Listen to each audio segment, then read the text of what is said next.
Three of us old tossers board the train in Cambridge. George, Greg and myself, Mick. As we set off, Greg tries to find the speedometer on his smartphone, but he can't get it up.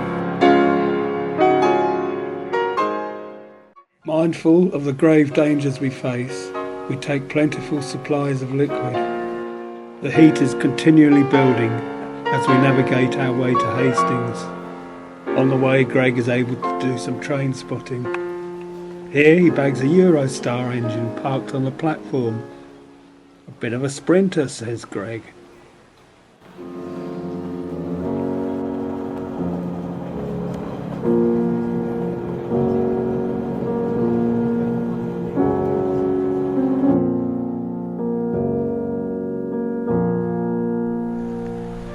When we finally arrive at Hastings, we're met by a slightly younger old tosser called Pete.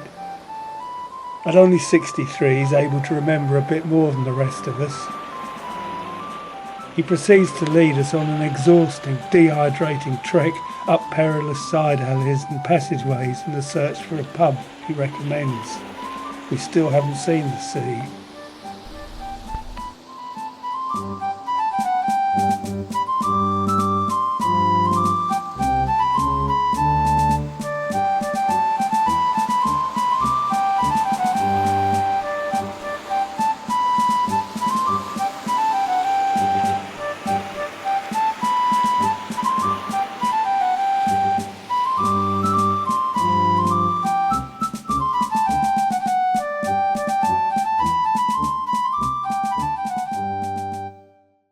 After a quick pint in the first and last, Pete takes us off again, even further from the sea this time. We take the funicular railway to the top of the cliff.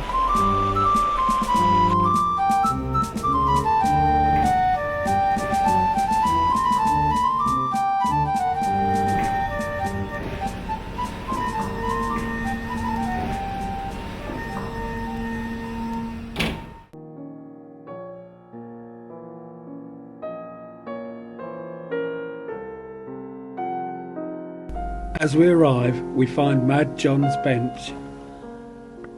I give up my place on the bench to tired old George, who our friend Herr Hoffmann of Hamburg says is longer than any bench in the world.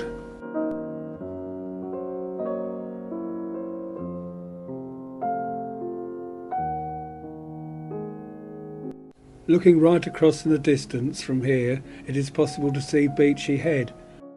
Oh look, there's a lambretta flying off it. Suffering from early onset vertigo, we return to sea level, if only we could get near it. These are the famous fishermen's net sheds. If we had them, the top one would be for George, the middle one for Greg, and I'd have the bottom shed.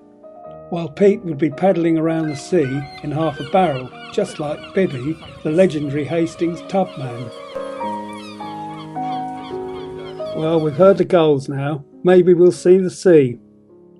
But whatever is this? A big black box preventing us from seeing where William the Conqueror himself landed in 1066? Oh my God, it's an art gallery. Why do artists insist on planting big boxes on seafronts? As if to say, don't bother looking at nature, look at our stuff in this big box. And it's shut. Today is probably too hot for artists in their paint-flecked jeans. George says we might get in a better temper if we get some fish and chips.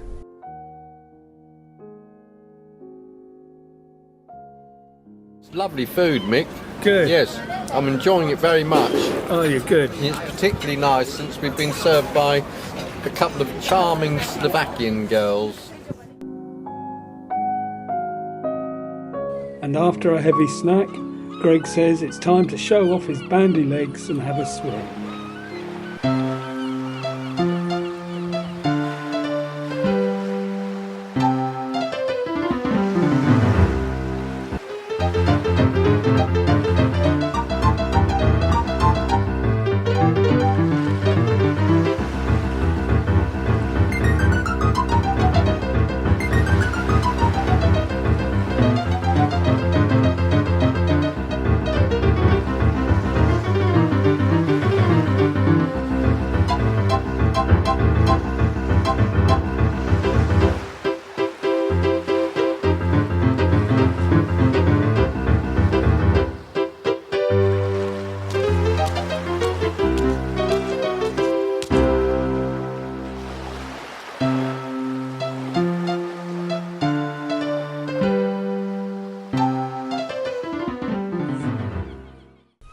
We've had our 5 minutes by the sea, and now it's time to head back to the station.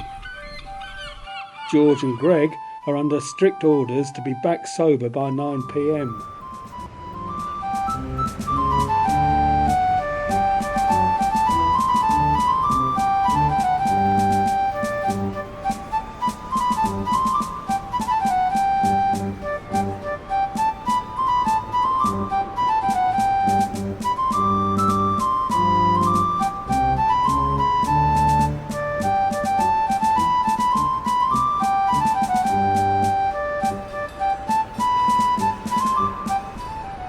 We say goodbye and thanks to Pete, who catches his bus back to Winchelsea using his free bus pass.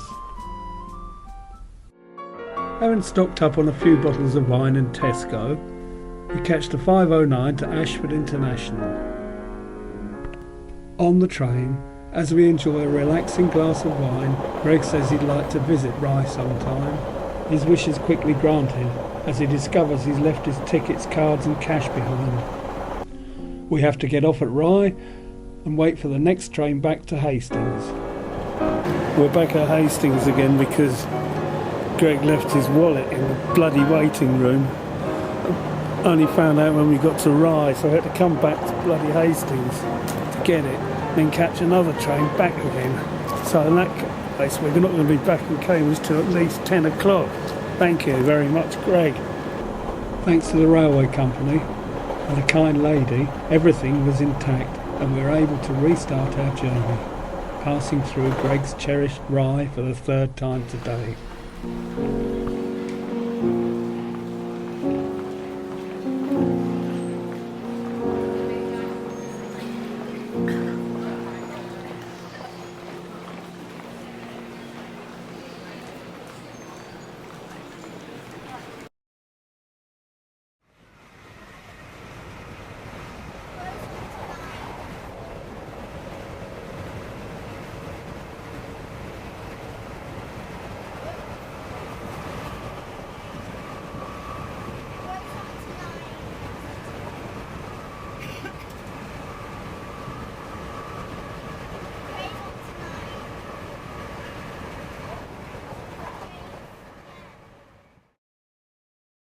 Had a lovely day out with you, Mick. Yeah.